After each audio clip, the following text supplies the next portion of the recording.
মাঝখানে জায়গা ফাঁকা আছে, একটু চলে আসুন।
বাড়িতে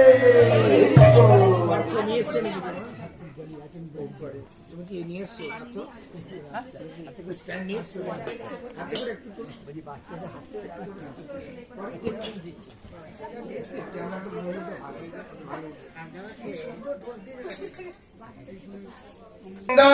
विचंदनम राधिकाक्षी महोत्सवम ब्रह्मात्मनंदधिकारी पूर्णानंद रसालयम चैतन्य चरणं वंदे कृष्ण भक्तो जनाश्रयम अद्वैत मतधूर्य भारापनदं परम नमो विष्णुपादाय सरस्वती आत्मने श्रीमते भक्ति श्रीरूप भागवत विधायिने भागवत कथा स्वादी भक्ति विज्ञान दायिने गुरु गौरांग निष्ठाय श्रीहरि कीर्तन मोदिने भक्त संग सुखानंदी सिद्धांतर्णव रूपिणे भक्ति विनोद धारा स्नात आचार्य प्रभवे नमो नमो महावदन्नाय कृष्ण प्रेम प्रदायते कृष्णाय कृष्ण चैतन्य नाम्ने गौरातिसे नमो नमो त्रिकाल सत्वाय जगन्नाथ सुताय च सभित्राय सपुत्राय सकलत्राय ते नमो कृष्णाय वासुदेवाय देवकी नंदनाय च नंद गोप कुमाराय गोविंदाय नमो नमो हे गोपालको हे कृपा जलनिधे हे सिंधु कन्यापते हे कंस घाटको हे गजेन्द्र करुणा पारिन हे माधव हे रामानुज हे जगत्तर गुरो हे पुंडरीकाक्षमां हे गोपी जननाथ पालयन् परं जानामि न त्वं विना कस्तूरी तिलकं ललाटपटले वक्षस्थले कौस्तुभं नासाग्रीवरमौक्तिकं करतले भेणुकरकङ्कणं सर्वाङ्गे हरिचन्दनं सुललितं कण्ठे च मुक्तावली गोपस्त्री परिवेष्टितो विजयते गोपाल चूड़ामणि ईश्वर परम कृष्ण सच्चिदानंद विग्रह अनादि आदि गोविंद सर्व कारण कारणम चिंतामणि प्रकर सद्म सुकल्प विक्ष लक्षाभितेषु सुरभि विपालयन्तं लक्ष्मी सहस्र शत संभ्रमो सेव्यमानं गोविंदं आदि पुरुषं तमहं भजामि गोविंदं आदि पुरुषं तमहं भजामि वेणुं कनन्तरविन्द दलाय तक्षं बर्हावतं सवसितं बुध सुन्दरंगं कन्दर्पकोटिकमणियो विशेष शोभं गोविंदं आदि पुरुषं तमहं भजामि आलोल चन्द्रग्लसद घनमाल वंशी रत्नंगद प्रणय केली कला विलासं श्यामं त्रिभंगललितं नियतोपकाशं गोविंदं आदि पुरुषं तमहं भजामि अंगानि यस्य सकल इंद्र वित्तिमन्ति पश्यन्ति पान्ति कलयन्ति चिरं जगन्ति आनन्दय चिन्मय सदुज्जल विग्रहस्य गोविंदं आदि पुरुषं तमहं भजामि अद्वैतम् अच्युतम् अनादि अनंत रूप्यम् आद्यं पुराण पुरुष नवयौवनं च वेदे सुदुर्लभो अदुर्लभो आत्मभक्तो गोविंदं आदि पुरुषं तमहं भजामि गोविंदं आदि पुरुषं तमहं भजामि रामादिमूर्तिषु कला नियमेन तिष्ठन् नाना अवतार अकरोध भुवनेषु किन्तु कृष्ण स्वयं समभवत् परम पुमानजो गोविन्दम् आदिपुरुषं तमहं भजामि प्रेमाञ्जन छुरित भक्ति विलोकनेन सन्त हृदयेषु विलोकयन्ति जं श्याम सुन्दरं अचिन्त गुण स्वरूपं गोविन्दम् आदिपुरुषं तमहं भजामि गोविन्दम् आदिपुरुषं तमहं भजामि गोविन्दम् आदिपुरुषं तमहं भजामि गोविन्द नन्दिनी राधे गोविन्द मनमोहिनी गोविन्द सर्वस्व सर्वकान्त शिरोमणि राधे वृन्दावनेश्वरी राधे वृन्दावनेश्वरी तमादिदेवं करुणानिधानं तमालवर्णं स्वीतवतारो अपार संसार समुद्र सेतु भजामहि भागवतो स्वरूपम् ॐ नमो भगवते वासुदेवाय ॐ नमो भगवते वासुदेवाय ॐ नमो भगवते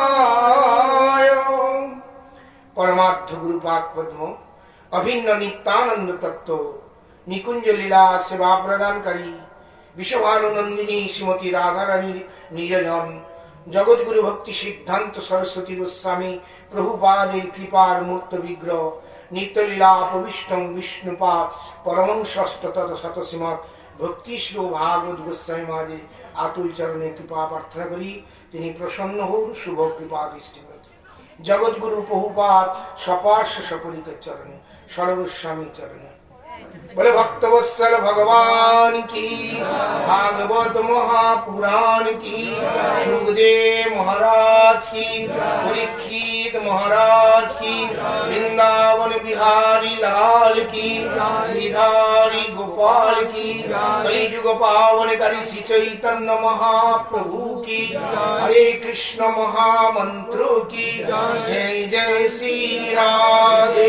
स्वामी श्री कृष्ण गोविंद हरे मुरारे हे नाथ नारायण वासुदेव श्री कृष्ण गोविंद हरे मुरारे हे नाथ नारायण वासुदेव श्री कृष्ण गोविंद हरे मुरारे हे नाथ नारायण वासुदेव कृष्ण गोविंद हरे मुरारे हे नाथ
चैतन्य महाप्रभु की हरे कृष्ण महामंत्र की जय जय श्री राधे।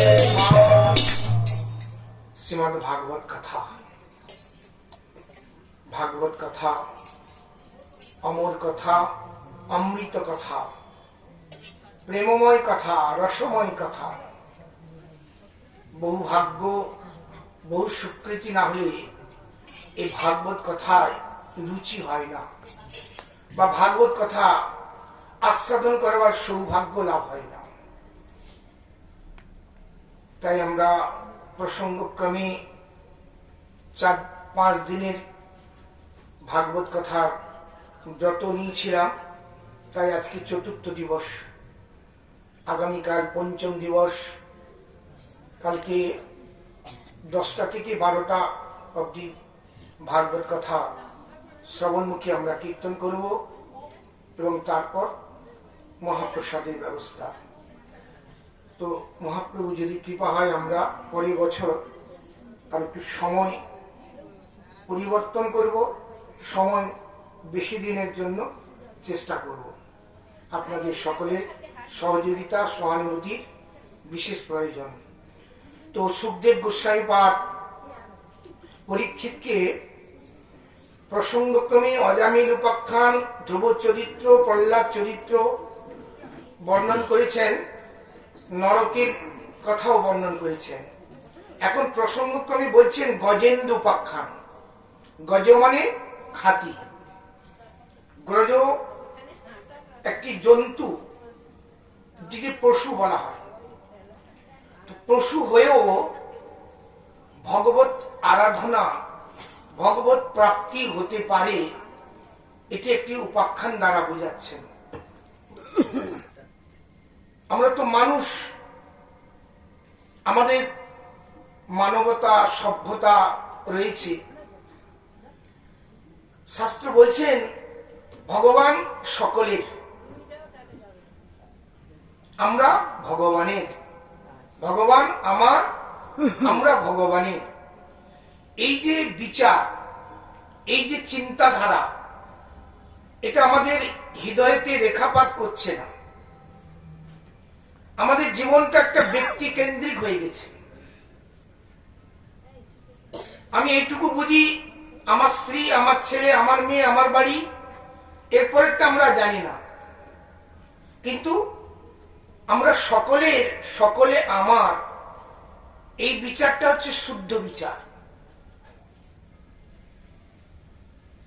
যে কোনো জাতি হতে পারে, ব্রাহ্মণ, বৈশ্য, ক্ষত্রিয়, শূদ্র, যে কোনো হতে পারি, স্ত্রী পুরুষ যে কোনো হতে পারি।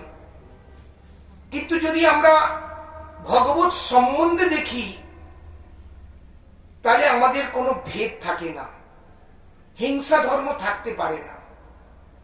ভগবান নিজেই বলছেন, মমই বংশ জীব লোকে জীব ভূত সনাতন। সনাতন জীব আমার অংশ। অহং সর্ব বীজময় পিতা, আমি সকলের পিতা। শুধু পিতা নয়, ধাতা, পতি, গতি, বন্ধু। সেই ভগবানের সঙ্গে আমাদের একটা ইটার্নিটি সম্বন্ধ আছে, চিরন্তন শাশ্বত সম্বন্ধ আছে। সেই সম্বন্ধটা আমরা অজ্ঞানতা, অবিদ্যা, অস্মিতার জন্য ভুলে গেছি। তাই কৃষ্ণদাস কবিরাজ গোস্বামী পাদ চৈতন্য চৈতামৃতে প্রয়াণে জানালেন, মায়ামুগ্ধ জীবের নাই শত কৃষ্ণ জ্ঞান, জীবের কৃপায় কৃষ্ণ কইলা বেদ পুরাণ। মায়ামুগ্ধ মানে মায়াতে মোহিত, ড্রপটেল হয়ে গেছে। মায়া মানে কি? কালকে সেদিন বলেছি, মায়া মানে মমতা, মায়া মানে অবিদ্যা, অজ্ঞানতা, অস্মিতা। মায়া মানে যা নই তা মনে করা। এ আমার শরীরটাকে মনে করি, আর শরীর সম্বন্ধেই দেখি, দেহ আর গেহ। কিন্তু এর পরেরটা আমরা জানি না। কিন্তু যদি আমরা, আমি আত্মা, আমি দেহ নয়, আমি আত্মা, আত্মার আত্মা পরমাত্মা যে ভগবান, তার অনুসরণ করা, তার ভজন করা, তার সেবা করা আমার স্বরূপানন্দী কর্তব্য। আর সেই আত্মার আত্মা ভগবান পরমাত্মা সকলের মধ্যে আছে, এইরূপ যদি একটা বিচার, একটা চিন্তাধারা আমাদের মনে আসে, তাহলে আমরা কাউকে হিংসা করতে পারি না, বা কাউকে দুঃখ দিতে পারি না। সেই জন্য ভাগবত জানাচ্ছেন, ভগবান সবার মধ্যে আছে। তুমি ভগবানকে দেখো, ভগবত সম্বন্ধে দেখো। তুমি নিজেকে দেখছো, নিজের সম্বন্ধে দেখছো, ভগবানকে দেখো। বিশ্ব ব্রহ্মাণ্ডে তিনি একমাত্র মালিক, তিনি একটা কর্তা, তিনি নিয়ন্তা, তিনি জগৎ পিতা, জগন্নাথ, জগৎ স্বামী, জগৎ কর্তা। এই বিচারটা হচ্ছে শুদ্ধ বিজ্ঞান, শুদ্ধ বিচার, শুদ্ধ ভক্তির ভাবনা চিন্তা। তাই যে কোনো পশু, আমরা মানুষ, কিন্তু পশু আছে তো, জন্তু আছে, সবই তো প্রাণ আছে, সকলের মধ্যে তো জীবন আছে। তারা আমাদের মতো কথা বলতে পারে না, কিন্তু তাদের জাতিগত, সভ্যতাগত, তাদের মধ্যে তার একটা ভাব রয়েছে, বিনিময় রয়েছে। একটা পশু আর একটা পশুর সঙ্গে বিনিময় আছে। কিন্তু মানুষ হয়ে যদি আমরা প্রত্যেকের মধ্যে যদি পরস্পর বিনিময়, আলাপ বা সভ্যতা, বা আমাদের সকলের যদি প্রেম প্রীতির বিনিময়ে আমরা যদি সকলে আবদ্ধ হতে পারি, তাহলে আমরা মহা আনন্দ, মহা সুখ আমরা লাভ করতে পারব। একসময় এই পশ্চিমবঙ্গের, বিশেষ করে ভারতবর্ষে একটা মহা বিপজ্জনক সংকট এসেছিল। বেশি দিন না, বছর দুয়েক বোধ আগের মধ্যে কথা। পৃথিবীর একটা গ্রহ, উপগ্রহ এই ভারতবর্ষে পতিত হচ্ছিল। তার জন্য সকলে একটা আতঙ্ক, মৃত্যুরূপ কালের ভয়েতে বিপদগামী হয়েছিল। বছর দুই হবে না।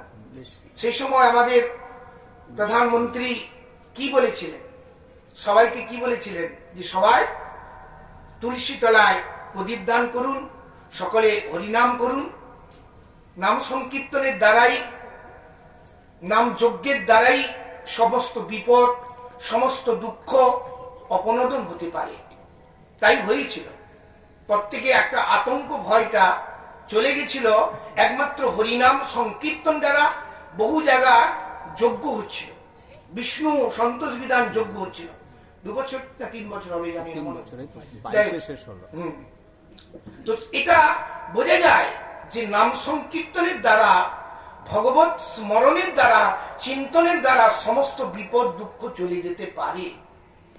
তো সেই জন্য প্রত্যেকটি পশুর মধ্যে, প্রত্যেকটি জীবের মধ্যে অন্তর্যামী পরমাত্মা রয়েছে। তাই জন্য কাউকে দুঃখ দিতে নেই, কাউকে হিংসা করতে নেই, কাউকে হত্যা করতে নেই। এটি হচ্ছে বৈষ্ণব ধর্মের মূল বিচার। তো পশু পক্ষী জন্তু জানোয়ার তারা তো বলতে পারে যে ভগবান আমার নয়, আমরা ভগবানের নয়। বাঘ বলতে পারে না যে আমরা হিংস্র জন্তু, আমরা বাঘ জাতি, ভগবান তো আমাদের নয়, আমরা ভগবানের নয়, এটা বলতে পারে। সেই জন্য ভগবান কি করলেন? নরসিংহ রূপ ধারণ করলেন। ভগবান নরসিংহ মানে ব্যাঘ্র রূপ ধারণ করলেন। তো তখন তারা বলছে ভগবান আমার, আমরাও ভগবানের। জলজ প্রাণী বলতে পারে আমি জলে থাকি, ভগবান তো আমাদের নয়, আমরা ভগবানের নয়। সেই জন্য ভগবান মৎস্য রূপ ধারণ করলেন, ভগবান কুর্ম রূপ ধারণ করলেন, ভগবান বরাহ রূপ ধারণ করলেন। কেন? তিনি বুঝাতে চান যে তোমরা আমার, আমি তোমাদের। এই বিজ্ঞান, এই বিচারটাই হচ্ছে শুদ্ধ বিচার। এই জন্য ভগবান হয়গ্রীব, বামন রূপ, 10 অবতার কথা জয়দেব বলেছেন, ভাগবতে 24 অবতার কথা বলেছেন। প্রত্যেকটি জীবের মধ্যে যে ভগবান অধিষ্ঠিত আছে, প্রত্যেকটি জীবের মধ্যে যে ভগবান রয়েছেন, এটা বোঝাবার জন্য। তাই গজেন্দ্র মানে হস্তি, সে হস্তি জন্ম পেয়েছিল, কিন্তু সেই হস্তি জন্মে সে উন্মত্ত হয়ে গেছিল। তার পরিণামে তার কালরূপ মৃত্যু তাকে আক্রমণ করলো। যখন সে কালরূপ মৃত্যু তাকে আক্রমণ করলো, তখন সে ভগবানের শরণে আসলো। আমাদের তো প্রতিনিয়ত মৃত্যু আক্রমণ করছে, আর আমরা মৃত্যুর দিকে এগিয়ে যাচ্ছি। কেউ যদি 60 বছরে হ্যাপি বার্থডে করে, 61 বছরে সে মারা যাবে, তাহলে কি বুদ্ধিটা তার শুদ্ধ? নিশ্চয়ই নয়। 60 বছর হয়ে গেছে মানে এখন ঈশ্বর আরাধনার মধ্যে তাকে যুক্ত হতে হবে। 50 বছর ব্রণং বাজে, 50 বছর পরে কেউ বনে যায় না, আরো বেশি গৃহর প্রতি আসক্তি হয়। যখন যৌবন বয়স থাকে তখন বলে আমি কর্তব্য কর্ম, পড়াশোনা করতে হবে, হ্যাঁ আমার সংসার ধর্ম করতে হবে, বংশ বিস্তার করতে হবে, ইন্দ্র সুখ ভোগ করতে হবে। কিন্তু আমি বৃদ্ধ বয়সে হরিভজন করব। কিন্তু বৃদ্ধ বয়স হয়ে গেলে তখন নাতিপুতির দেখভাল করার জন্য ব্যস্ততা। তো এইরকম আমাদের জীবনের অস্তিত্ব সম্বন্ধে আমরা অনুভব করছি না। অন্যান্য প্রাণীরা কিন্তু অনুভব করে, তারা আচ্ছাদিত চেতন, তাদের জ্ঞানটা বিকশিত নয়, কিন্তু তারা অনুভব করে যে আমার জীবনের লক্ষ্য কি, উদ্দেশ্য কি, কর্তব্য কি। শুধু মানুষ তার নিজের জীবনের উদ্দেশ্য কর্তব্য থেকে বিরত থাকে। তার জন্য মানুষকে দুঃখ কষ্ট পেতে হয়। জেলখানা কার জন্য? থানা পুলিশ কার জন্য? কোর্ট কাছারি কার জন্য? কোনো পশুর জন্য নয়, জন্তু জানোয়ারের জন্য নয়, মানুষের জন্য। কিন্তু মানুষকে হিউম্যান বলা হয়, মানুষকে সভ্যতা বলা হয়। কিন্তু আমরা এমনই সভ্যতা, এমনই উন্নত হয়েছি, আমাদের স্বরূপের জ্ঞান থেকে আমরা বিরত হয়েছি। তাই ভাগবত জানাচ্ছেন, তুমি যে অবস্থায় থাকো, যেখানে থাকো, যে কোনো কর্ম করো, তোমার প্রকৃত উদ্দেশ্যটাকে, লক্ষ্যটাকে তুমি ঠিক রাখো। আর যদি তুমি না রাখো, তাহলে মনুষ্য জন্মের যথার্থ সার্থকতা হলো না। পরের জন্মে, নেক্সট জন্মে তোমাকে আর মানুষ করা হবে না, হিউম্যান বডি থেকে এনিমাল বডিতে চলে যেতে হবে। তাই গজেন্দ্র উপাখ্যানে সুখদেব গোস্বামী পাদ বর্ণন করছেন, আসিত গিরিবর্ব রাজং ত্রিকুট ইতি বিশ্বত ক্ষীরোদ্দা নামে আবৃতং সীমান যোজনাচ্ছিতম।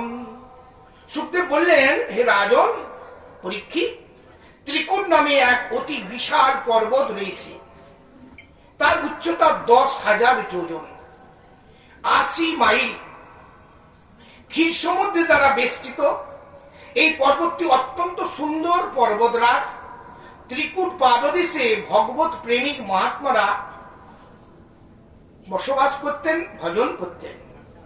বরুণের একটি সুন্দর উদ্যানও সেখানে ছিল। সেই উদ্যানে সমস্ত ঋতুর ফল মূল দ্বারা সুশোভিত ছিল। সেখানে স্বর্গের দেবঙ্গনাগণ আসতেন, স্নান করতেন, ক্রীড়া করতেন।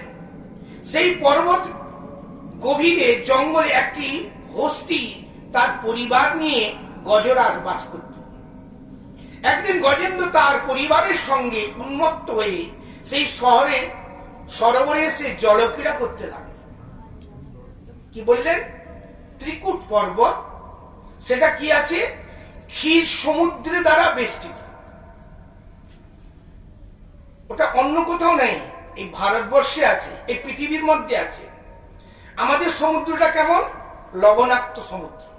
ভারত মহাসাগর, আটলান্টিক মহাসাগর, প্রশান্ত মহাসাগর, বঙ্গোপসাগর, এগুলো সব লবণাক্ত সমুদ্র। কিন্তু ভারতবর্ষে পৃথিবীর ইস্টার্ন সাইড, দক্ষিণে এমন কিছু সমুদ্র রয়েছে যে সমুদ্র কাছে আমরা এই শরীরে যেতে পারবো না। শ্রীমদ ভাগবত জানাচ্ছেন ক্ষীর সমুদ্র। ক্ষীর সমুদ্র মানে ক্ষীরের সমুদ্র। যদি যাওয়া যেত 2-1 বালতি ক্ষীর নিয়ে আসা যেত, কিন্তু উপায় নেই, যেতে পারবো না। দধি সমুদ্র, দুগ্ধ সমুদ্র, ইক্ষু সমুদ্র, মধু সমুদ্র, অমৃত সমুদ্র। অমৃত যদি পাওয়া যেত তাহলে মরার কোনো চান্স থাকতো না। কিন্তু দুর্ভাগ্য, আমরা ওই সমুদ্রে এই শরীরে যেতে পারবো না। ভগবত আদেশ, ভগবত কৃপা, ভগবত ভজনের দ্বারা আমরা ওখানে যেতে পারবো। এগুলো রয়েছে পৃথিবীর মধ্যে। যেমন সমুদ্রের মধ্যে, সমুদ্রের মধ্যেই তো হীরামণি মাণিক্য আছে না? সমুদ্রের মধ্যে থেকে তো আমরা পত্ন উঠছে, কিন্তু আমরা কি বুঝতে পারছি আমরা কি হীরামণি মাণিক্য সমুদ্র থেকে তুলতে পারবো? পারবো না। তো সমুদ্রের মধ্যেই আছে, তো পৃথিবীর মধ্যে সবকিছুই আছে, কিন্তু আমরা ব্যবহার করতে পারছি না বা সংগ্রহ করতে পারছি না বলি তার অনুভব করতে পারি না। তো এই জগতেই চলতি কথা বলে না, স্বর্গ মর্ত। এখানে স্বর্গ আছে, এখানে মর্ত আছে, তারপরেরটা কেউ জানে না। স্বর্গ মর্ত তো জানে, কিন্তু এখানে অমৃত আছে, এখানে বৈকুণ্ঠ লোকও আছে, সেটা যাওয়া যায়, এটা সন্ধানটা একমাত্র গৌরীয় সাধু গুরুরা দিতে পারে। আমরা অমৃত লোকে যেতে পারি কেন? আমরা অমৃতের সন্তান, আমরা সেই অনাদির আদি গোবিন্দের সন্তান বলে, আমরা আনন্দময় ব্রহ্ম থেকে এসেছি বলে আমরা আনন্দময় ব্রহ্মে ফিরে যেতে পারি। Back to hmm, back to god, back to eternity, আমাদের আসল বাড়িতে ফিরে যেতে পারি। কিন্তু তার জন্য আমাদের সাধনা, তপস্যা, ব্রতের প্রয়োজন আছে। তাই সেই ত্রিকূট পর্বত ক্ষীর সমুদ্র দ্বারা বেষ্টিত এবং সুন্দর উদ্যানাদি আছে, অপূর্ব সুন্দর স্থান। কিন্তু আমরা যেতে পারবো না, আমাদের সেই যোগ্যতা বা সেই গুণ আমাদের নেই। কিন্তু সেখানে গজরাজ এক জঙ্গলে বাস করত, তার গজিনীর সঙ্গে তিনি সেই সরোবরে একদিন স্নান করতে আসলেন। স্নান করতে করতে মদমত্ত, অহংকারে মত্ত হয়ে, শক্তি আছে তো, উদণ্ড নৃত্য করতে করতে স্নান করছে, জলটা কর্দম্যের আকৃতি করে দিয়েছে। দৈবক্রমে, কালক্রমে, ঘটনাক্রমে সেই জলের মধ্যে এক কুমির ছিল। কুমির হচ্ছে জলে বলবান, হাতি যেমন জঙ্গলে বলবান, সিংহ বাঘ যেমন জঙ্গলে একটা শক্তিশালী জন্তু, অন্য জন্তুরা তাকে ভয় পায়, তো কুমিরও জলের মধ্যে, সেও সেখানকার মস্তান। যে যার পাড়ার একটা মস্তান না? তো হ্যাঁ, আমি থাকতাম ফাটাকৃষ্টের পাড়ায়, ছোটবেলায় মনে আছে, হ্যাঁ মনে আছে। তো যাই হোক, তো সেই মস্তান যেখানকার যায়, তো কুমির হচ্ছে জলের মস্তান। তো গজরাজ এত উন্মত্ত হয়ে পড়েছিল, জলটা কদম্য হয়েছিল, দৈবক্রমে কালক্রমে কুমির এসে তার পাটা ধরলো।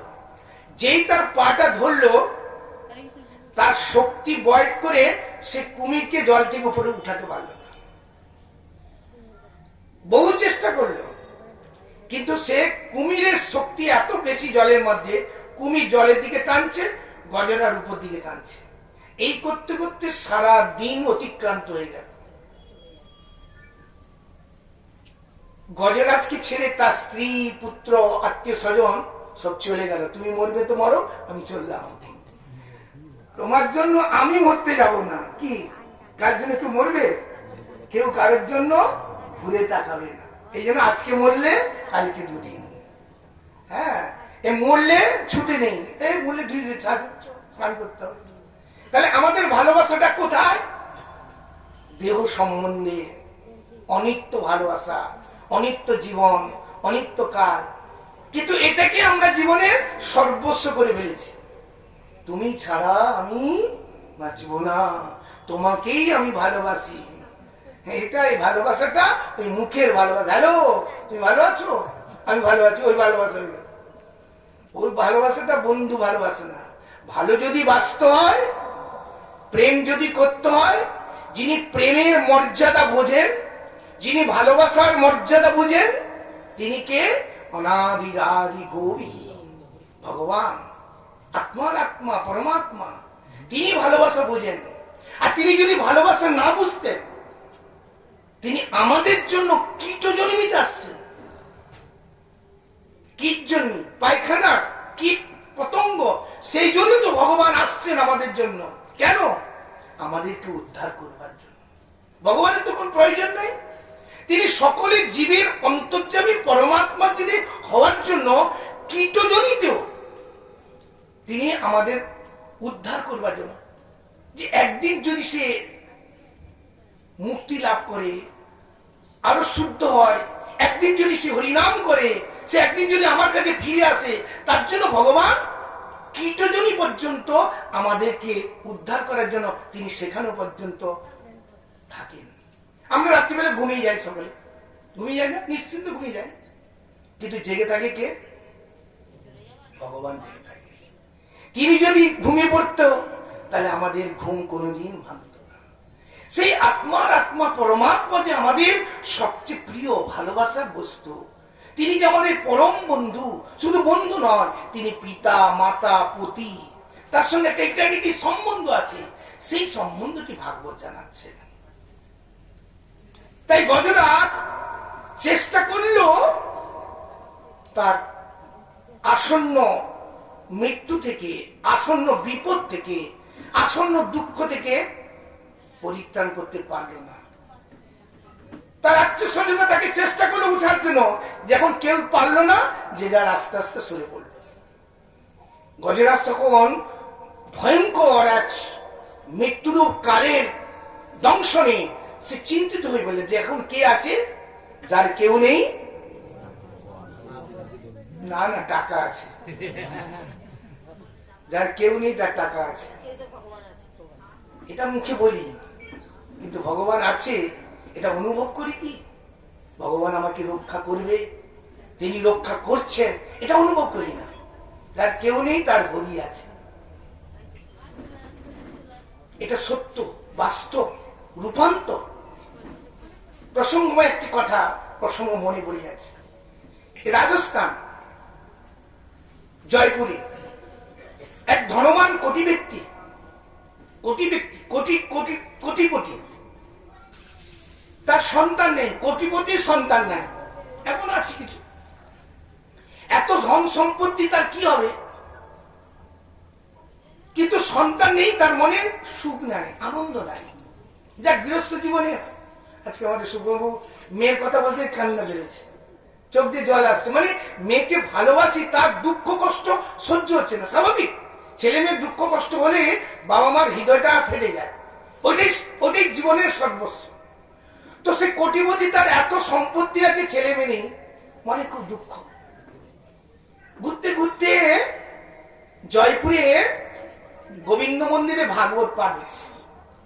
ভাগবত পাঠে পাঠক মশাই বলছি, যার কেউ নেই, ছেলে মেয়ে নেই, সে যদি ভগবানকে নিজের ছেলে করে নিতে পারে, তাহলে ভগবান তাকে সর্বতভাবে রক্ষা করবেন এবং অন্তিমে তাকে দেখবেন।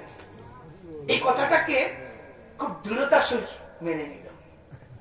সেই ধনকটিপতি সেই দিন থেকে গোপালকে নিয়ে পূজা করতে লাগলো, মন্দির করে সেবা দিল এবং গোপালকে ভালোবাসতো। বাজারে গেলে, ব্যবসায় গেলে, গোপাল আমি যাচ্ছি, গোপাল আমি আজকে হাটে যাচ্ছি, কি খাবি বল, হ্যাঁ কোন সবজিটা তোর ভাল লাগে বল, হ্যাঁ এইরকম একটা ভাবনা চিন্তা। ছেলে নেই তো একটা মনে অভাব, একটা দুঃখ, একটা জ্বালা, কিন্তু গোপালকে পেয়ে গোপালকে এত ভালোবাসতো, গোপালের জন্য চকলেট নিয়ে আসতো, এসে গোপালকে দেখতো, গোপাল আমি যাচ্ছি, হ্যাঁ এইভাবে করতে করতে তার বন্ধু বান্ধব একটা কোটিপতি, তোর তো ছেলে মেয়ে নেই, এসো এত সম্পত্তি কি হবে? বলছে না আমার ছেলে আছে। বলে কই তোর ছেলে তো নেই? হাতে করে দেখাচ্ছে, এই দেখতে পাচ্ছিস, ওই আমার গোপাল, গোপালই আমার ছেলে। ওটা কথার কথা, গোপাল ঠিক ছেলে হয়নি কথা। বলছে না আমার গোপালের। তোর তো সম্পত্তি কি শেষ বেলা তোর অন্ত্যেষ্টিক্রিয়া কি করে? ওই গোপালই করবে। বলে সম্পত্তি গুলো আমি গোপালের নামে উইল করে দিয়ে যাবো। সত্যি সত্যি সে জীবিত অবস্থা যা কিছু সম্পত্তি ছিল গোপালের নামে উইল করে দিল। বন্ধু বান্ধব বলছে ও ভাবের কথা, ও কি গোপাল কি আর আসবে দেখতে, না গোপালকে সম্পত্তি নিয়ে ব্যবস্থা করবে? যে যার মানুষের তো মানুষের কত রকম কথা বলে, হ্যাঁ। তো এই জন্য কিন্তু সে একটা বিশ্বাস যে ভগবান আছেন, আমার শেষ সময় গোপালই হয়তো আমার অন্ত্যেষ্টিক্রিয়া করবে, মুখাগ্নি করবে, এই একটা তার মনে একটা বিশ্বাস। এই যে বিশ্বাসে মিলাই বস্তু তর্কে বোধ। আমাদের বিশ্বাস নেই ভগবান আছে, আমার বিশ্বাস নেই। আমরা চন্দ্র সূর্য উদয় হচ্ছে, চন্দ্র সূর্য আছে, আমাদের বিশ্বাস নেই। আমরা আলো নিচ্ছি, সূর্যের আলো নিচ্ছি, চন্দ্রের আলো নিচ্ছি, বাতাসের আমরা গ্রহণ করছি, অক্সিজেন নিচ্ছি, কিন্তু অক্সিজেন আমাদের জীবনের যে পরম প্রয়োজন এটা আমরা অনুভব করছি না। আমাদের একটা ইয়ে থাকে। তো গোপালের প্রতি তার একটা সেরকম। দেখতে দেখতে সে বৃদ্ধ হয়ে গেল। একসময় তার 80 বছর, তার মৃত্যুর কাল এসেছে। তো যখন কাল এসেছে, মৃত্যু হয়ে গেল, তো মানে বন্ধু বান্ধবরা সব খবর পেয়েছে, এসে গেছে। এখন কি করা যাবে? তার তো অন্ত্যেষ্টিক্রিয়া করতে হবে, কে করবে? তার তো ওয়ারিস মানে ইয়ে নেই। দেখতে দেখতে গেলে 4-5টা বাচ্চা ছেলে এসে কান্নাকাটি করতে লাগছে। 5টা বাচ্চা গেলে তখন ওরা ভাবছে এই ছেলে ছিল না তো, এই বাচ্চাগুলোকে একটু লজেন্স দিত, বিস্কুট দিত, ভালোবাসতো, তাই বলে বাচ্চাগুলো এখন তার বাবা মানে মারা গেছে তাই হয়তো কাঁদছে, এইরকম সবাই ভাবছে। দেখতে দেখতে তার মধ্যে একটা বাচ্চা খুব বেশি কাঁদছে, মানে ছাড়তে চাইছে না, মানে এত কাঁদছে তাকে ছাড়ানো যাচ্ছে না, ধরে ফুবি ফুবি কাঁদছে। তো যাই ভাবছি যে এই ছেলেটার প্রতি বেশি ভালোবাসতো, সেই জন্য বেশি কাঁদছে। কিন্তু দেখা গেল ঠিক আছে, একটা অন্ত্যেষ্টিক্রিয়া তো করতে হবে, একটা শ্রাদ্ধ তো করতে, মুখাগ্নি তো করতে হবে, এটা হিন্দু ধর্মে একটা বিধান আছে। তো ওই ছেলেটাকেই মুখাগ্নি করার জন্য নিয়ে গেল। তো মুখাগ্নি করছো, মুখাগ্নি করার পরে কি নিয়ম আছে, স্নান করে কাঁচা পাত্র করতে। তো স্নান করার জন্য সবাই ধরে ওই ছেলেটাকে পুকুরে নিয়ে গেছে। তো পুকুরে নিয়ে গেছে, যেই ডুব দিয়েছে আর সে উঠলো না। তো উঠলো না, তখন চিন্তা হলে কি ব্যাপার, ছেলেটা ডুব দিলে আর উঠলো না। তো ফিরে এসে দেখছে বাড়িতে গোপাল যে ছিল, গোপালের জামা কাপড় পরা, মানে ভিজা আর্দ্র অবস্থা। তখন বুঝতে পারলো যে গোপালই তার অন্ত্যেষ্টিক্রিয়া করার জন্য এসেছে। এটা বাস্তব সত্য কথা, বেশি দিনের কথা, এই যুগের কথা, এমনই সময় কথা। কিন্তু আমরা সেই জিনিসটাকে বিশ্বাস করি না। ভগবান আছেন, ভগবান সর্বত্র আছে, সব জায়গায় আছে, প্রত্যেকে হৃদয় আছে। এই জন্য চলতি কথা বলি না আমরা, দেওয়ালের কান আছে।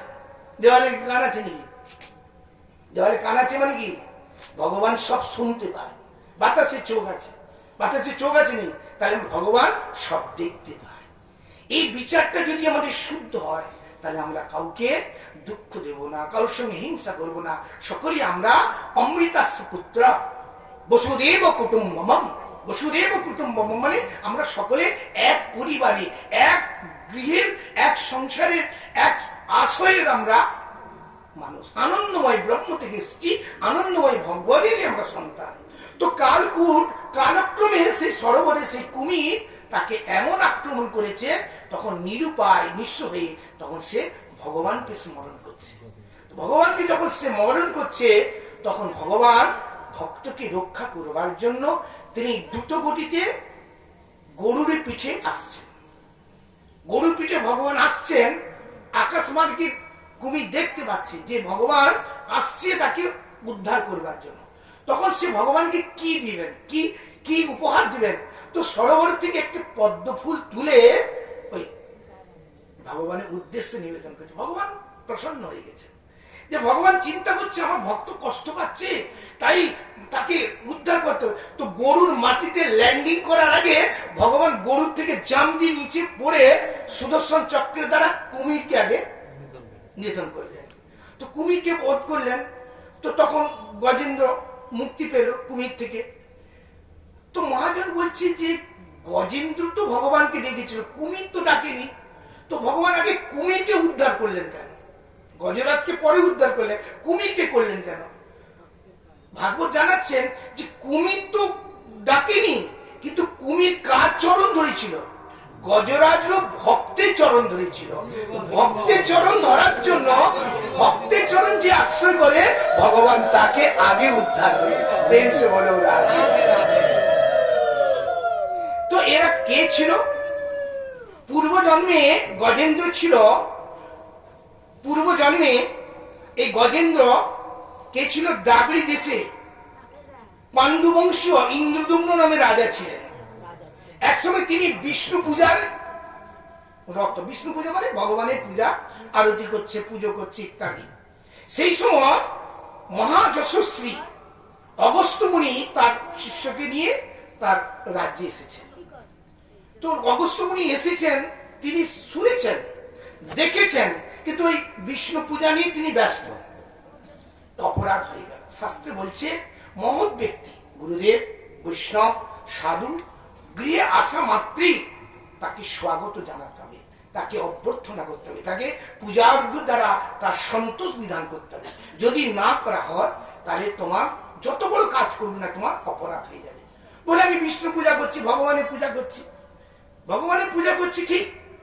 ভগবান আবার কিন্তু বলছে মত ভক্ত অধিকা পূজা, আমার থেকে আমার ভক্তের পূজা শ্রেষ্ঠ।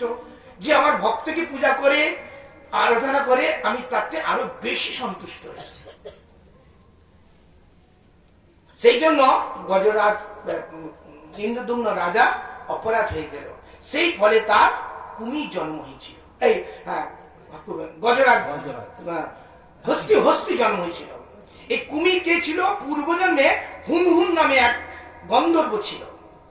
অত্যন্ত রূপের গৌরব ছিল, অহংকার ছিল। রূপজার থাকে, রূপজার থাকে কি অহংকার থাকে, আর ধন যার থাকে তার অহংকার থাকে। বল থাকলে বলবান, রূপবান, জ্ঞানবান, ধনবান, এই অহংকার। এগুলো এই শোনা ভাগবত প্রভুপাদ বলছে এ শোনা। হ্যাঁ, কুলমদ, ধনমদ, রূপমদ, গুণমদ, বলমদ। বল থাকলে এই আমার নাম ফুটো, দেখে নেবো তোকে। হ্যাঁ, বল থাকলে তাকে এই তোর মতো 10টাকে আমি পালন করতে পারি। হ্যাঁ, জ্ঞান থাকলে আর কথা নেই। আর রূপ থাকলে তো বারবার আয়না দেখবে, একটু বেশি হাই হিল জুতো পরে চলবে। রূপ থাকলে এগুলো সব হরিভক্তির বাধক। তো কুমির হুনহুন গন্ধর্ব এত রূপ ছিল, সে রূপের গৌরতে মানে বিয়ে ছিল। একসময় দেবল ঋষি, হ্যাঁ, তাকে দেখে ঋষি মুনিরা কি একটু বৈরাগী, একটু স্বাস্থ্য শরীর ভালো না, জটা জুটা, একটু সুন্দর দেখতে না, আর হুনহুন গন্ধর্ব দেখে তাকে উপহাস করেছে, হাসছে। তখন সে ঋষি বলছে দেখ, প্রত্যেকে তো ভগবানের সৃষ্টি, কাকে কার গুণ দিয়েছে, কাকে রূপ দিয়েছে, কাকে যৌবন দিয়েছে, কাউকে ধন দিয়েছে, কাউকে ঔষধ দিয়েছে, কাউকে উপহাস করা উচিত নয়। কিন্তু মানে কথাটা গুরুত্ব দিল না। তখন ঋষি ক্ষুভিত হলো, দুঃখিত হলো, যে আমার গিয়েছে আমার এই শরীরটা রুগ্ন বিঘ্ন, তুমি এত সুন্দর বলে তুমি আমাকে উপহাস করা উচিত নয়। কেউ গরিব হয়েছে, কেউ বড় লোক হয়েছে, কেউ কানা, কেউ খোঁড়া, কাউকে ঘৃণা করা উচিত, সবই ভগবানের সন্তান, এই বিচারটা। তার ফলে কি তার কুমির জন্ম হয়ে গেল। তো এইভাবে শ্রীমদ ভাগবত জানাচ্ছেন যে আমার যে কোনো জনিতে জন্ম হোক, যে কোনো কর্ম করি না কেন আলটিমেটলি আমরা ভগবানের ভগবত ভজন করা, ভগবত সেবা করা, ইহা হচ্ছে আমাদের স্বরূপানন্দী কর্তব্য। সেই কর্তব্য থেকে যখন আমরা বিরত হব, তখন এই মনুষ্য জন্ম দুর্লভ পেয়েও আমাদের অবশ্যম্বী প্রতাপ পতন হবেই। বলে ভক্তবৎসল ভগবান কি, ভাগবত মহাপুরাণ কি, সুখদেব মহারাজ কি, পরীক্ষিত মহারাজ কি, জয় জয় শ্রী রাধে শ্যাম। সুখদেব গোস্বামী পাপ প্রসঙ্গ ক্রমে সমুদ্র মন্থন অমৃত লাভের প্রসঙ্গ বলছেন। একসময় ভগবানের পরামর্শে দেবাস সমুদ্রে মন্থনের আয়োজিত হল। এই লীলাটি একটি শ্রীমদ ভাগবতে ষষ্ঠ স্কন্ধে অষ্টম অধ্যায় বর্ণনা আছে। দেবতা অসুর, কি বললাম? দেবতা অসুর, আরেকটা কি আছে? দানব, আরেকটা কি আছে? তোমরা কি? মানব। চারটি জিনিস মনে রাখো, দেবতা, অসুর, দানব আর মানব। তো দেবতারা অমর হয়ে গেছে, তাই তো নাকি? না, দেবতারাও অমর হয়নি। দেবতারা অমৃত পান করে কিছুদিন স্বর্গে থাকার ভিসা পেয়েছিল। বাস্তবিক দেবতারা অমর হয়নি। আমাদের ধারণা হচ্ছে দেবতারা অমর হয়ে গেছে। দেবতারা মানে এক একজন মিনিস্টার ধরে, 5 জনের ভোটে মিনিস্টার হয়ে গদিতে বসে কিছু মাল কামিয়ে নিতে পারছে। বাস্তবিক কিন্তু 5 বছর পরে ও পদ থাকবে কিনা সন্দেহ। ঠিক তেমনি দেবতাদের পদও চলে যায়, একটা খণ্ডপলর, একটা মহাপলর।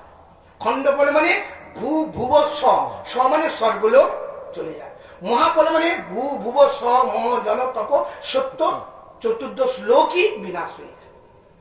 প্রলয় কাল, কাল চক্রের দ্বারা হয় অনেক কথা। তো দেবতাদের গুরুদেব হচ্ছে বৃহস্পতি, আর অসুরদের গুরুদেব হচ্ছে শুক্রাচার্য। দেবতারা ভগবানকে মানেন, বিপদে পড়লে ভগবানের শরণে যায়, ভগবানকে মানেন। কিন্তু মানুষরা ভগবানকে মানতে চায় না, স্বীকার করতে চায় না, কেন? অহংকার, অভিমানে। আর অসুর দানবরা কি করে? তাদের শক্তিশালীতে ওরা দেবতাকেও মানে না, মানুষকে মানে না, ভগবানকে মানে না। এই হচ্ছে দোষ। তো একসময় অসুররা গুরু সেবা করে, গুরু সেবাটা বড় শক্তিশালী সেবা, গুরু সেবা করে গুরু শক্তি অর্জন করে স্বর্গলোক আক্রমণ করেছে। স্বর্গলোক আক্রমণ করে দেবতাদেরকে ভাগিয়ে দিয়েছে। দেবতা আর অসুরদের পিতা কিন্তু একজন, তিনি হচ্ছে কশ্যপ ঋষি। দেবতাদের মাতা হচ্ছে অদিতি, আর অসুরদের মাতা হচ্ছে দিতি। পিতা একজন, 2 ভাই, 2টো দল, পিতা একজন। তো সেই জন্য অসুরদের গুরুদেব হচ্ছে শুক্রাচার্য, দেবতাদের গুরু হচ্ছে বৃহস্পতি। তো দেবতারা শুক্রাচার্য মানে গুরু সেবা করে, অসুররা গুরু শক্তি বলে এমন শক্তি অর্জন করেছে, স্বর্গলোকে গিয়ে দেবত শক্তিকে পরাস্ত করে দেবতাদের ভাগিয়ে দিয়েছে। ভাগিয়ে দেওয়ার ফলে দেবতারা স্বর্গলোক থেকে পতন হয়ে গেছে। তারা এখন বিষ্ণু শরণাপন্ন হয়েছে যে ভগবান আমরা কি করব, আমাদের তো স্বর্গের চেয়ারগুলো কেড়ে নিয়েছে, ওরাই এখন চেয়ারে বসে গেছে, এখন আমরা ওই জায়গাটা কি করে যাব? বলছে এখন ওদের সঙ্গে তোমরা পারবে না, কেন? ওরা গুরু শক্তি বলে বলিয়ান হয়ে গেছে। আর গুরু শক্তি বলে এমন বলিয়ান হয়ে গেছে, তাকে তোমরা পরামর্শ মানে পরাস্ত করতে পারবা, তাদের সঙ্গে তোমরা যুদ্ধ করে পারবে না। একটা উপায় আছে, তুমি এখন অসুরদের সঙ্গে বন্ধুত্ব করো। যদি অসুরদের সঙ্গে বন্ধুত্ব করো, বন্ধুত্ব করে সমুদ্র মন্থন করো। সমুদ্রের মধ্যে অনেক অপ্রাকৃত ভালো ভালো জিনিস রয়েছে। সমুদ্রের মধ্যে থেকে হীরা মণি মাণিক্য যেমন আছে, তেমনি আরো মূল্যবান বস্তু রয়েছে। এবং সমুদ্রের মধ্যে অমৃত আছে। নোনা সমুদ্রের মধ্যে অমৃত, এটা ভাবা যায় না। সমুদ্রের মধ্যে অমৃত আছে, আমরা কি পাবো অমৃত? সমুদ্রে গেলে খুঁজে পাবো না। কিন্তু ভগবান বলছে সমুদ্রের মধ্যে অমৃত আছে, কিন্তু সেই অমৃতটা সহজে পাওয়া যাবে, তার জন্য সাধনা করতে হবে, তার জন্য পরিশ্রম করতে হবে। তো দেবতাদের ভগবান অসুরদেবের সঙ্গে বন্ধুত্ব করে সমুদ্র মন্থন করে। এই সমুদ্র মন্থনে মন্দার পর্বতকে নিয়োজিত করবে আর বাসুকি নাগকে দড়ি হিসাবে করবে। আর যদি করা যায় সমুদ্র থেকে বিষ উঠবে, তো বিষটা কেউ খেতে পারবে না।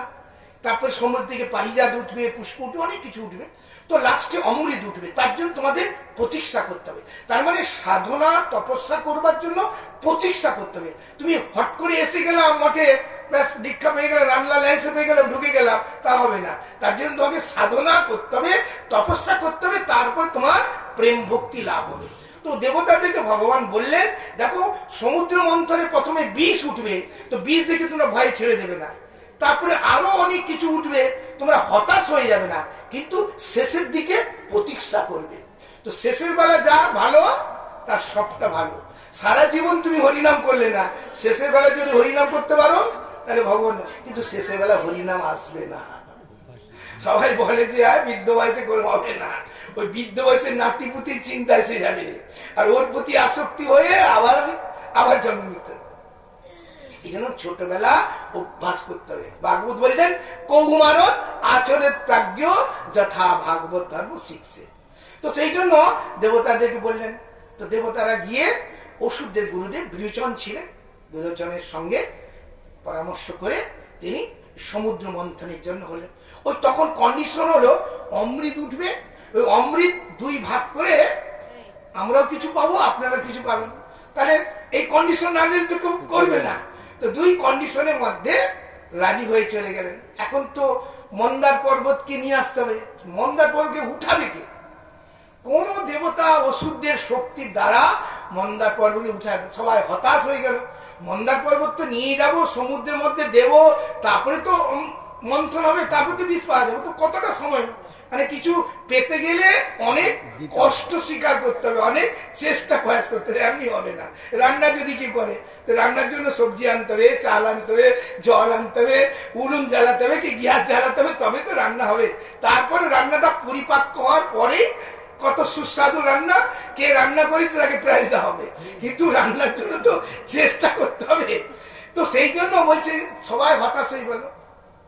তখন ভগবানের স্মরণে গেল। ভগবান তখন গরুরই পিঠে ওই বৈকুণ্ঠপতি নারায়ণ রূপে, হ্যাঁ বৈকুণ্ঠেশ্বর নাম হয়েছে, ভগবানের একটা অবতার, সেখানে একটা অবতার হয়েছিল বৈকুণ্ঠ। বৈকুণ্ঠ মানে বৈকুণ্ঠপতি ভগবান, সেখানে বিষ্ণু রূপে আবির্ভূত হয়ে গরুরের পিঠে ওই ভগবান ইচ্ছা মাত্রে উঠি ফেললেন। যেমন কৃষ্ণ গিরিরা বাঁহাতে উঠেছিলেন, কৃষ্ণ ওই মন্দার পর্বতে বিশাল মর্মকে হাতে তুলে নিলেন, তুলে নিয়ে তো হাতে নিয়ে আসতো, তিনি গরুরের পিঠে চাপিয়ে তিনি ডাক ডাক ডাক ডাক ডাক ডাক করে এসে গেলেন, যে মন্দার পর্বতকে সমুদ্রে দিয়ে দিলেন।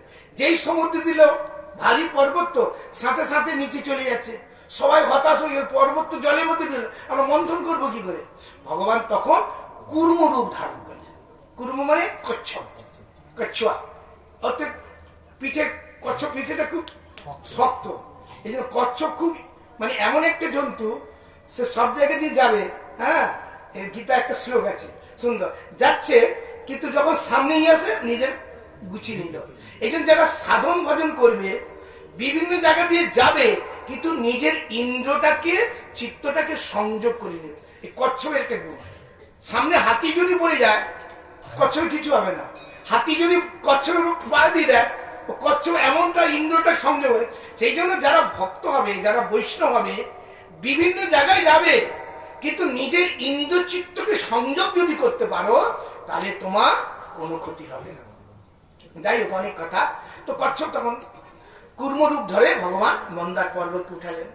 তো বাসুকি নাগ তো অনন্ত নাগ, অনন্ত বিষ। তো সেই বাসুকি নাগকে নিয়ে আসা হলো। তো বাসুকি নাগকে দড়ি করে মন্থন হতে লাগলো। তো যখন এই সমুদ্র মন্থন করতে লাগলো, একদিকে দেবতা, একদিকে অসুরা ভাগ করে নিলেন। অনেক কথা আছে, সংক্ষিপ্ত বলছি। তখন মন্থন করতে করতে হলাহল বিষ উঠল। যখন বিষ উঠলো, সেই বিষের জ্বালাতে চারিদিকে যেন একটা উল্কাপাত, যেমন গরমকালে যে উল্কা হয় না, খুব রোদের তাপ, তো সেরকম বিষের জ্বালাতে চারিদিকে উল্কাপাতে সবাই যেন ত্রাই ত্রাই ত্রাই, মৃত্যুরূপ একটা ত্রাই। তখন সবাই বিপদে দেবতারা গিয়ে ভগবানের শরণ নিলেন। ভগবান যাও যোগেশ্বর দেবাদিদেব মহাদেবের শরণ। তো মহাদেবের শরণে নিলেন। তো মহাদেব ভগবানের যখন আদেশ সেটা তো উপেক্ষা বা অবজ্ঞা করতে পারে। মহাদেব আসলেন, মহাদেব এক অঞ্জলি সেই বিষকে, মহাদেব যোগেশ্বর তো যোগেশ্বর, যোগীগণের ঈশ্বর যোগেশ্বর, বিষকে আহ্বান করার সাথে সাথে মহাদেবের হস্ত দিয়েছিলেন। তো মহাদেব গন্ডুস, এক গন্ডুস বিষকে পান করলেন। তো বিষ যখন পান করে, বিষ পান করবে যে সে তো মরে যাবে। তো ভগবান দেখলেন যে আমার ভক্তের মহিমাকে বর্ধন করার জন্য বিষ পান করলেন। ভগবান এই কণ্ঠে যে পরমাত্মা অন্তর্যামী আছে, তো পরমাত্মা অন্তর্যামী রূপে সেখানে অবরুদ্ধ করে দিলেন। এই জন্য শিবের কণ্ঠটাকে নীল কণ্ঠ। যদি শিবের এদিকে বিষটা নেমে যেত, শিবও নিতাই গৌর হরি বললেন। তো ভগবান দেখলে ভক্তের মহিমা, শিব বিষ পান করলো, বিষ পান করে শিব মরলো না। তুমি একটু বিষ টাচ করে দেখো তো কেমন হয়। তো ভগবান এই অন্তরে অন্তর্যামী রূপে অবরুদ্ধ করে দেন। তারপরে আবার সমুদ্র মন্থন হতে লাগলো, কামধেনু বানল। কামধেনু মানে অমৃত দুধ সাবি দেয়, চিন্ময় দুধ। কামধেনু মানে ব্রহ্মবাদী ঋষিগণ নিয়ে গেলেন। তারপর উচ্চসভা অশ্ব উঠল, অশ্ব মানে ঘোড়া, ইন্দ্র নিয়ে গেলেন, বলি মহারাজ নিয়ে গেলেন। তারপরে ঐরাবত উঠলো, ঐরাবত ইন্দ্র নিয়ে গেলেন। তারপরে কৌস্তুভী মালা, কৌস্তুভী মানে ফুলের মালা, যে মালাগুলো কখনো শুকে না। এটা সমুদ্র থেকে উঠেছে, ভালো করে দেখো, সমুদ্র থেকে কৌস্তুভী মালা উঠেছে, সমুদ্র থেকে অশ্ব উঠেছে, ঘোড়া উঠেছে। তাহলে সমুদ্র বলে এগুলো ছিল, নাহলে উঠলো কি করে? সমুদ্র মন্থন করে এগুলো পাওয়া গেছে। ঐরাবত উঠলো, কৌস্তুভী মালাগুলো, সেই মালাটা পরবার মতন কোনো পাত্র নেই। সেই মালাটা গিয়ে ভগবান বিষ্ণুর গলায় প্রস্ফুটিত হলো। তারপরে কল্পবৃক্ষ উঠলো। এই কল্পবৃক্ষ মানে যে বৃক্ষের তলা দাঁড়িয়ে যে মানুষ করা যায় সেই ফল। কল্পবৃক্ষে স্বর্গে প্রতিষ্ঠা করা হয়। অপ্সরাগণ উঠল, স্বর্গে তারা অপ্সরাগণ দেবতাদের সুখ বিধান করবার জন্য চলে গেল। তারপরে সেই সমুদ্র থেকে বারুণী উঠল। বারুণী মানে সুরা, সেটা খাবে কে? সুরা খাওয়ার লোক তো আছে অনেক, তাই না? হ্যাঁ, দুধ খাওয়ার কি বলে না, হ্যাঁ,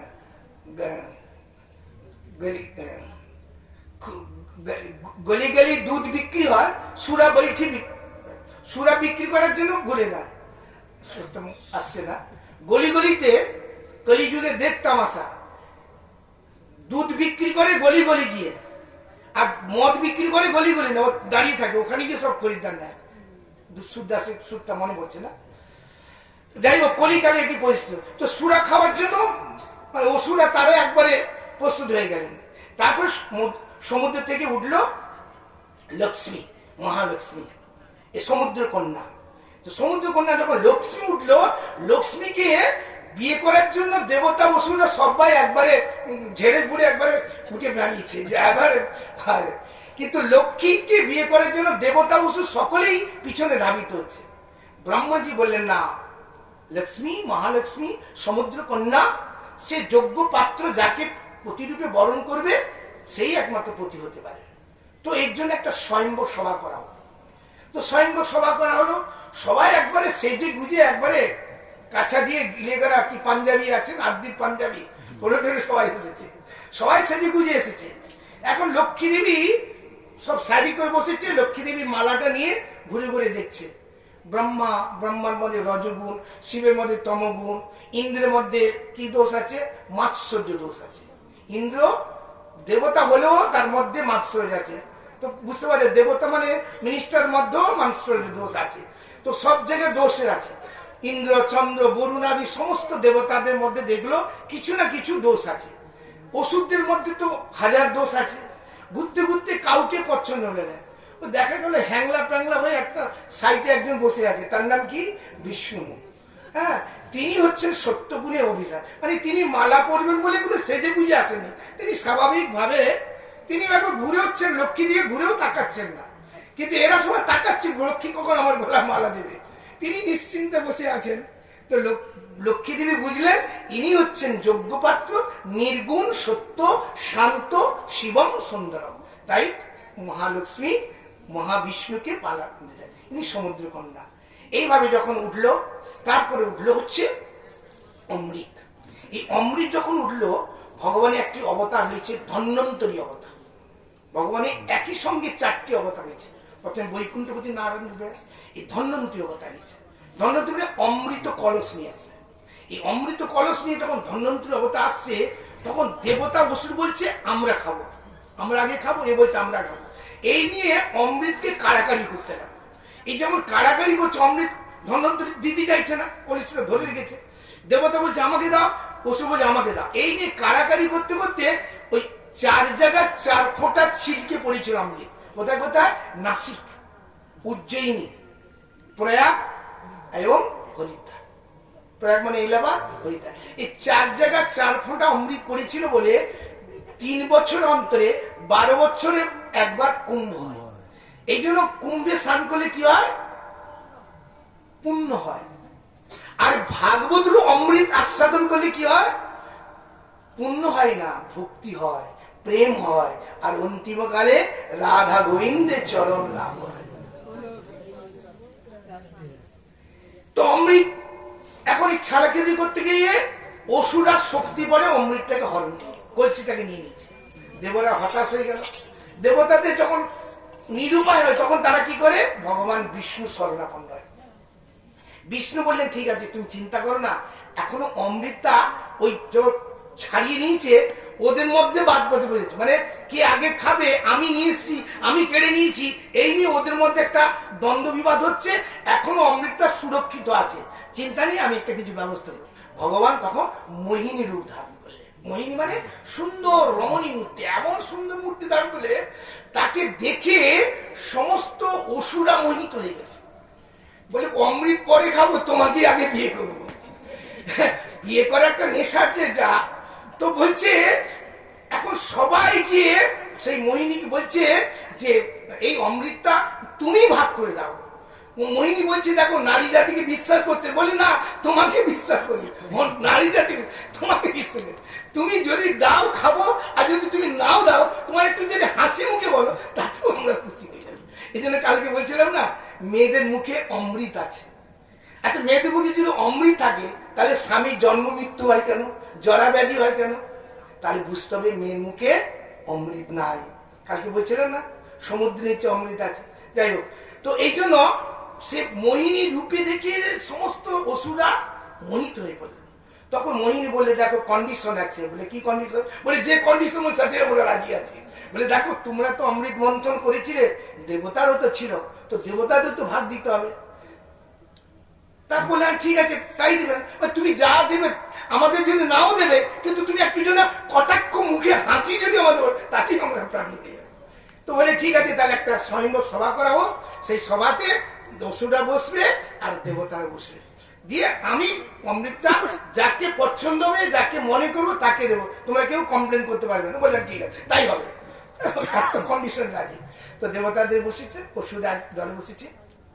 ভগবান তার যোগৈশ্বর্যের দ্বারা অমৃত বন্টন করছেন, দেবতাদের অমৃত বন্টন করছেন, আর কলসিটা রেখে দিচ্ছেন, আবার নিয়ে এসে অমৃত বন্টন। যখন রেখে দিচ্ছেন, ওটা আবার সুরাতে পরিণত হয়েছে, অসুরদেরকে সুরা পান করাচ্ছে আর দেবতাদের অমৃত পান করছে। এরকম করতে করতে করতে করতে ওই অসুর দলে রাহু ছিল। রাহু বুঝতে পেরে গেছে কিছু একটা চাল হচ্ছে। তো তখন সে রাহু অসুর তো যোগ বলে, মানে নিজের মায়া বলে, ও দেবতাদের পঙ্ক্তিতে ঢুকে পড়েছে। দেবতার পঙ্ক্তিতে ঢুকেছে কোথায়? চন্দ্র আর সূর্য তার মাঝখানে ঢুকে পড়েছে। লাইনে মঙ্গল বসেছে, তো একটু জায়গা ফাঁকা ছিল বলে আমি এখানে প্রসাদ পাবো, বসে পড়েছে। সে বসে পড়েছে। এখন ভগবান তো দিচ্ছে 1 টিস্পুন করে, বেশি না, 1 টিস্পুন আমরা অনেকটা, 1 চামচ করে ডিস্ট্রিবিউট করছে। পিঠে যেমন দিলে একটু বলবো, যেমন সবকিছু কোনো বাড়িতে অনুষ্ঠানেতে, বিয়ে বাড়ি অনুষ্ঠানেতে কি হয়, মালিক বলে দাও সব দাও, ডাল লাবড়া হাতাতে বড় হাতে দাও। আর যখন রাবড়ি আসে বলে, রসগোল্লা কাছে মানে সবাইকে ঢালা দাও, মিষ্টি কাছে বলে একটা দেবে, তো অমৃত হলে 1 চামচ দেবে। তো সবাই বলে যাও দাও, আর ভালো করে দাও, সবাইকে কি দিচ্ছ জীবন পুরো দাও। কিন্তু যখন মিষ্টি আসবে তখন বলে সবাইকে দাও, একটা হাতে দেখিয়ে দেবে। তো অমৃত যেগুলো 1 চামচ করে দাও, তো 1 চামচ করে দিচ্ছে, সব খাচ্ছে, অমৃত হয়ে যাচ্ছে। তো রাহু কেতুর মধ্যে চন্দ্রকে দিয়েছে, সূর্যকে দিয়েছে, মাঝখানে রাহুকে যখনই দিতে গেছে, তখন রাহু দিতে গিয়ে চন্দ্র সূর্য বলছে অসুর অসুর, যেই বলে ফেলেছে অমৃত পান করে ফেলেছে, এইটুকু পান করেছে, ভগবান তৎক্ষণাৎ সুদর্শন চক্রেরা রাহুর গলাটা কেটে দিয়েছে। আর রাহু গলাটা কেটে যাচ্ছে, এটা গিয়েছে অমর হয়ে গেল, আর এই ধরটা মরে গেল, নষ্ট হয়ে গেল। ওই জন্য রাহুর খুব রাগ, সূর্য চন্দ্র বলে দিয়েছে যে আমাকে অমৃত দিয়েছিল। এই জন্য সূর্যগ্রহণ চন্দ্রগ্রহণ, চন্দ্রগ্রহণ যখন হয়, চন্দ্র মানে আক্রমণ করে, আক্রমণ করে সূর্য চন্দ্রের গতিটা, আলোটা নেমে যায়, তখন রাহু হাঁ করে, হাঁ করতে যায়, হাঁ করলে কি হবে, এই অব্দি গেল, তারপরে কি হলো, বেরিয়ে গেল। যখন গ্রাস করলো, চন্দ্র গ্রাস করলো, এতটা হয়ে গেল, মানে অন্ধকার হয়ে গেল, আবার কি হলো, বেরিয়ে চলে গেল, ওইটুকু তো অমর হয়েছে, পুরাটা তো অমর নয়। এইভাবে চন্দ্রগ্রহণ হয়, কখনো সূর্যগ্রহণ, পৃথিবীর চক্র আকারে সময় বিধে যায়। এইভাবে ভগবান দেবাসুর যুদ্ধে করে, অর্থাৎ অমৃত মন্থন করে দেবতারকে অমৃত পান করেন, ওষুধের বঞ্চনা হয়। তারপরে কি হলো, দেবতাদের মধ্যে ওষুধের মধ্যে তুমুল যুদ্ধ হতে লাগলো। দেবাসুর যুদ্ধ শ্রীমদ ভাগবতে ভয়ঙ্কর যুদ্ধ হয়েছিল।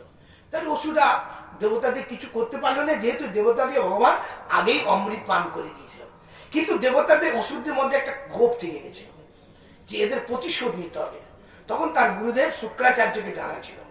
শুক্রাচার্য তখন শিবের উপাসনা করে মৃত সঞ্জীবিনী লাভ করেছিল। মৃত সঞ্জীবিনী মানে মরে গেলেও ওটা দিলে বেঁচে যাবে। তো মৃত সঞ্জীবিনী করে পরবর্তীকালে যখন দেবতার উৎসব যুদ্ধ হয়েছিল, তখন কি করলো, ওই মৃত সঞ্জীবনী ওষুধদেরকে বাঁচিয়ে দিল। ওষুধদেরকে দেবতা মেরে দিচ্ছে, মৃত সঞ্জীবনী শুক্রাচার্য প্রয়োগ করছে, তারা আবার জীবিত হয়ে। এইভাবে দেবাসুর যুদ্ধের কথা শ্রীমদ ভাগবত বর্ণনা আছে। এই প্রসঙ্গ পরে আমরা এগিয়ে আসবো ভগবান বামন দেবীর প্রসঙ্গ। শ্রীমদ ভাগবতে খুব সুন্দর একটি প্রসঙ্গ। ভগবান বামন দেব কি জয়। একসময় কশ্যপ ঋষি মানে কশ্যপ থেকে কাশ্মীর হয়েছে। কশ্যপ ঋষি 12টা পত্নী, একটা দুটা, তোমার কয়টা, একটা তো 12টা পত্নী, 12টা পত্নী নিয়ে সংসার করেছি, কিন্তু কোনো কারোর সঙ্গে ঝগড়াবাটি হয়নি। তো 12টা পত্নী। এই কশ্যপ হচ্ছে কাশ্মীর, কশ্যপের রাজধানী ছিল কাশ্মীর। এই কশ্যপ থেকে কাশ্মীর হয়েছে। এই কাশ্মীরিতে সরস্বতী দেবীর আবির্ভূত হয়েছে। এই সরস্বতী বিদ্যা দেবী কাশ্মীরের একটা বিশেষ বৈশিষ্ট্য। তো সেই জন্য এই গুরগ্রাম বলে না, গুরগ্রাম হচ্ছে জোনাচার্যের জন্মস্থান হচ্ছে গুরগ্রাম।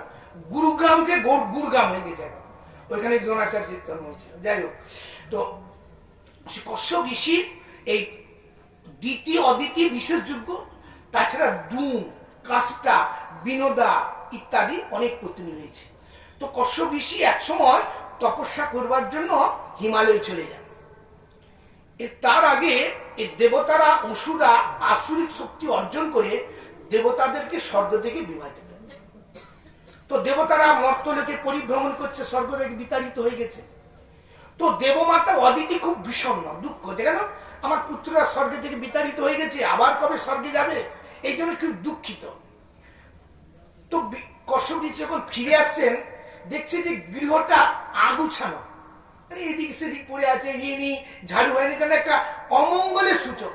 তখন কশ্যপ ঋষি বললেন, দেবমাতা অদিতি, কোন সাধু সন্ত এসেছিল, তাকে তুমি সৎকার করনি?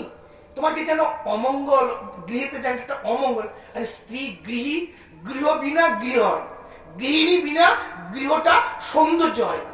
ছেলেরা টাকা পয়সা আয় করবে, কিন্তু মায়েরা যদি সুশীলা ধর্মমতী না হয়, তাহলে যত টাকা গাড়িতে আসুক না কেন, ও শ্মশানে পরিণত হয়ে যাবে, ও গৃহে মঙ্গল হবে না।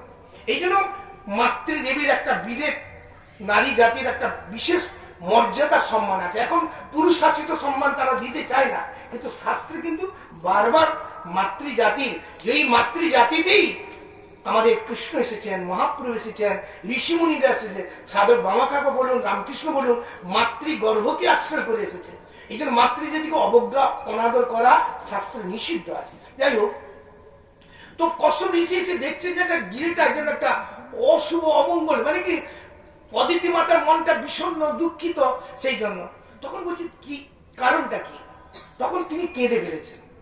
বলছি, প্রতি দেবতা, আমার ছেলেরা স্বর্গ রাজ্য থেকে বিতাড়িত হয়েছে, তারা আনাচে কানাচে, কেউ ফুচকার দোকান করেছে, কেউ চাউমিন দোকান করেছে, কেউ টোটো চালাচ্ছে, হ্যাঁ, ইত্যাদি করছে। তাদের এই দুঃখ দেখে আমি মা হয়ে আমার খুব কষ্ট হচ্ছে। তারা যেন এই দোকান বাজার ঘাট ছেড়ে দিয়ে আবার যেন স্বর্গে ফিরে যেতে পারে। তো বলি দেখো, ও বিষ্ণু মায়া, কশ্যপ ঋষি বলছে, ও বিষ্ণু মায়া, তুমি অদিতি দেবমাতা হয়ে কোথায় সাধন ভজন করে ভগবত প্রাপ্তি হবে, তুমি পুত্র স্নেহে মোহ হয়ে গেছো, এটা তোমার উচিত নয়। কিন্তু তথাপি তিনি গৃহস্থ জীবনে আছেন তো, সংসার জীবনে আছেন তো, হোম মিনিস্টারকে তো খুশি করাতে হবে, নাহলে পরবর্তীকালে অসুবিধা আছে। সেই জন্য তিনি বললেন, ঠিক আছে, তুমি তোমার দুঃখে আমি ব্যথিত, তবে আমি একটি চাক্ষু মন্বন্তরে ব্রহ্মার থেকে একটা ব্রত কথা শুনেছি, পয়ব্রত।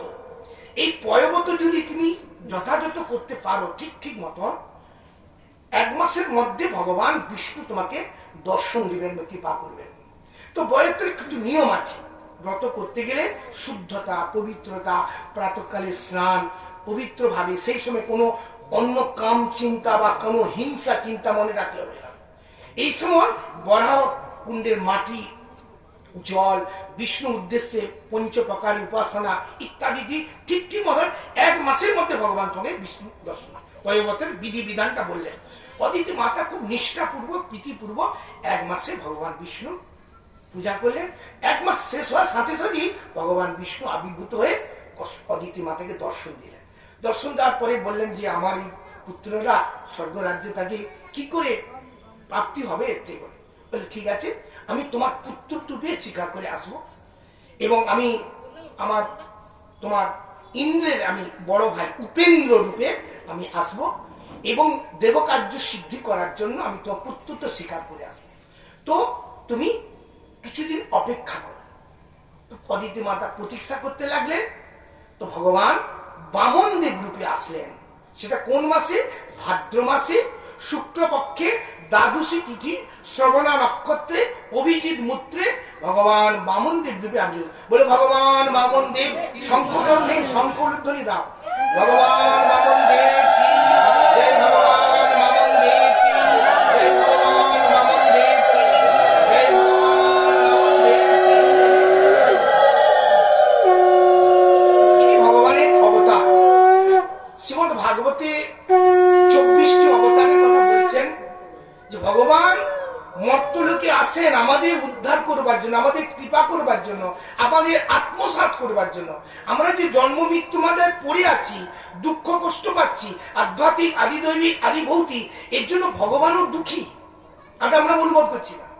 ভগবানও আমাদের জন্য কাঁদেন। ভগবান চায় যে আমারই তো ছেলে মেয়ে এই জগতে আমাকে ভুলে কত কষ্ট পাচ্ছে, ও যদি আমার কাছে ফিরে যায়, আমার কোলে যদি বসে, এটা চায় না? বাবা মা কি চায়? আমার ছেলে আমাকে বাবা বলে ডাকুক, আমার ছেলে আমাকে মা বলে ডাকুক, মার কিছু চায় না। মায়ের সমস্ত হৃদয়টা ছেলে মেয়েতে চলে যায়। তো ভগবান তো কোটি মাতৃগুণ। ভাগবত বলছেন মায়ের, ভগবানের মধ্যে কোটি মাতৃগুণ বাৎসল্য। একটা মায়ের বাৎসল্য কি? কোটি মাতৃগুণ বাৎসল্য ভগবানের মধ্যে। তো সে ভগবানও চায় যে আমরা যে ভগবানকে ভুলে আছি, ভগবানের ভজন করি, ভগবানের নাম করি, ভগবানের কাছে ফিরে যাই, এর জন্য ভগবানও কাঁদে।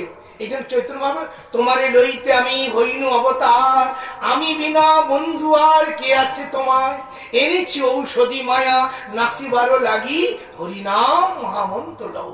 ভগবানও কাঁদেন। তাই মহাপ্রভু নিজে নিজের জীবনে দেখিয়ে দিতেন। তো সেই জন্য তখন ভগবান বামন দেব রূপে আসলেন। যখন ভগবান বামন দেব আসলেন, পিতা অভিজিৎ মূর্তি, পিতা কশ্যপ জাতকর্ম উপনয়ন সংস্কারের জন্য ব্যবস্থা করলেন। তখন এই বামন দেবকে সূর্যদেব গায়ত্রী দিয়েছিলেন, গায়ত্রী মন্ত্র সূর্যদেব দিয়েছিলেন। আর দেবগুরু বৃহস্পতি উপবিত মানে পৈতে দিলেন। আর পিতা কশ্যপ মেখলা, মেখলা মানে বস্ত্র দিলেন। আর পৃথিবী দিলেন কৃষ্ণজন বস্ত্র, চন্দ্র দিলেন দণ্ড, মাতা অদ্বি দিলেন কৌপি কোটি বস্ত্র, স্বর্গলোক থেকে দিলেন ছত্র, ব্রহ্মা দিলেন কমণ্ডুল, সরস্বতী দিলেন কুশ, এই সপ্তর্ষি দিলেন কুশ, সরস্বতী দিলেন রুদ্রাক্ষর মালা। আর কুবের কি দিল? ভিক্ষার পাত্র। কুবের মানে অর্থমন্ত্রী, ধনমন্ত্রী। তিনি দিতে পারতেন কিছু টাকা পয়সা। এই যে মোদী সরকার ছোট টাকাটা বের করেছি, হ্যাঁ, তোমার যদি সাধুকে দাও ছোটটা দেবে, বলে দিতে, বড়টা ছোটটা না চলে। এখানে আমি বাক্সে না কোথায় ভিক্ষা করতে গেছিল, বাংলাদেশের টাকা দিতে পারবে, বাংলাদেশের টাকা 2 টাকা ঢিলছে, সাধুরা তো কিছু বুঝে দিতে দেবে, তো সাধুকারই দাও। কলা যদি দেবে ছোট কলা দাও, আপেল যদি দেবে কেটে দাও, বড় গোটা আপেলটা ছেলে খাবে, কাঁঠা আপেলটা গোবিন্দ মন্দিরে দাও। এই আমাদের হচ্ছে বুদ্ধি। তো তখন কুবের বলছে তুমিও ভিক্ষা করে যাও, ভিক্ষা করে খাও। তো ভিক্ষাকে দিলেন মাতা ভগবতী, অন্নপূর্ণা ভিক্ষা দিলেন। এইভাবে ভগবান বামনদেবকে সমস্ত দেবতারা সুসজ্জিত করে দিলেন। এই বামনদেব এখন চলেছেন নর্মদা নদীর তটে। বলি মহারাজ তার গুরুদেব শুক্রাচার্যের তত্ত্বাবধানে ভিগু কচ্ছ নামক যজ্ঞ। এই কচ্ছ যজ্ঞটি কি হবে না, বলিমা ত্রিভুবনের রাজা হয়েছেন, তিনি আরো কিছু ঐশ্বর্য লাভ করার জন্য তিনি সেই ভিগু কচ্ছ নামক যজ্ঞ করছেন নর্মদা নদীর তটে। নর্মদা নদীটা কোথায়? উজ্জয়িনী। উজ্জয়িনী আমরা গেছিলাম, উজ্জয়িনী। আর একটা হচ্ছে অমরকণ্ঠ। তো নর্মদা নদীর তটে ভিগু কচ্ছ নামক যজ্ঞ করছেন। সেখানে বামনদেব যাবেন। যখন বামনদেব যাবেন, সমস্ত দেবতারা তাকে স্বাগত জানিয়ে সুন্দর করে সাজিয়ে দিয়ে চলেছেন। তো বামনদেব যখন চলেছেন, আমরাও বামনদেব পিছিয়ে পিছিয়ে আমরাও সেখানে যজ্ঞস্থানে যাচ্ছি। জয় বামন, জয় বামন, জয় বামন দেবা। আচ্ছা তালি দিই, জয় বামন দেবা, জয় বামন, জয় বামন, জয় বামন দেবা, জয় বামন, জয় বামন দেবা। মাতা শক্তি অদিতি স্বাগত দেবা, মাতা শক্তি অদিতি স্বাগত দেবা। জয় বামন, জয় বামন, জয় বামন দেবা, জয় বামন, জয় বামন, জয় বামন দেবা। মাতা শক্তি অদিতি স্বাগত দেবা, মাতা শক্তি অদিতি স্বাগত দেবা। জয় বামন, জয় বামন, জয় বামন দেবা, জয় বামন, জয় বামন, জয় বামন দেবা। মাতা শক্তি অদিতি স্বাগত দেবা, মাতা শক্তি অদিতি স্বাগত দেবা। জয় বামন, জয় বামন, জয় বামন দেবা, জয় বামন, জয় বামন, জয় বামন দেবা।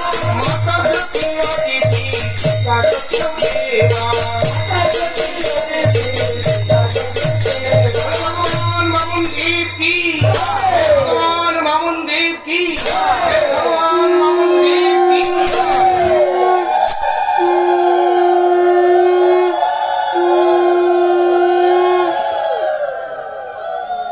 বামনদেবকে সুসজ্জিত করে দেবতারা দিয়েছেন। বামন মানে বটুক, ছোট্ট, কিন্তু ভগবান তো ছোট হলেও অপূর্ব সুন্দর। তার সমস্ত অঙ্গেতে তেজময় বপুতে তিনি পরিপূর্ণ, জ্যোতির্ময়, কোটি সূর্যের জ্যোতি তার মধ্যে রয়েছে। বটুক রূপ হলেও ভগবান। গোপাল ছোট, ছোট মানে গোপাল খেতে পারে না, তার জন্য নকল দানা নাকি? গোপালের জন্য যা বানাবে গোপালকে দিয়ে খেতে হবে।